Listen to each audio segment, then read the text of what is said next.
Encore une fois, le conventionnement sélectif est une mesure inefficace et je reste étonnée que des députés plutôt de la gauche de l'hémicycle proposent ce déconventionnement sélectif. Chez moi, les gens, comme il n'y a pas assez de médecins, ils sont prêts à aller voir des magnétiseurs pour 200 €, ils sont prêts à aller voir d'autres professions qui ne sont pas des médecins parce qu'ils n'ont pas la réponse à leur demande de soins à des prix exorbitants non remboursés par l'assurance maladie. Ce que vous proposez, c'est de dire aux médecins vous allez aller travailler ici, même si vous n'êtes pas d'accord, et sinon vous n'êtes pas conventionné. Mais à votre avis, ils vont faire quoi ? L'augmentation, on a une augmentation du nombre de médecins déconventionnés de plus en plus importante.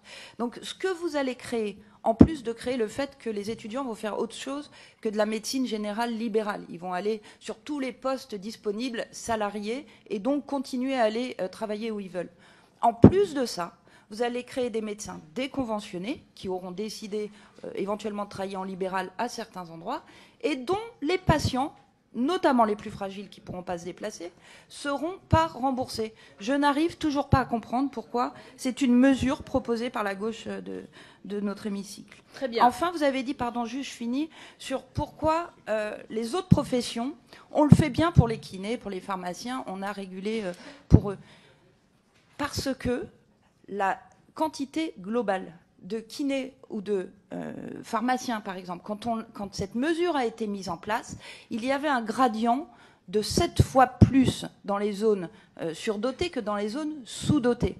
Pour les médecins généralistes, connaissez-vous le gradient de différence entre les endroits que vous appelez surdotés et les zones sous-dotées? Ce gradient, il est de 0,5. Ce qui veut dire quoi? Que si vous prenez des médecins là où vous considérez que c'est surdoté pour les mettre ailleurs, c'est inefficace, vous n'arrivez pas à en mettre partout dans les 87% des territoires démunis, et 2, vous créez de la pénurie là où il n'y en avait pas.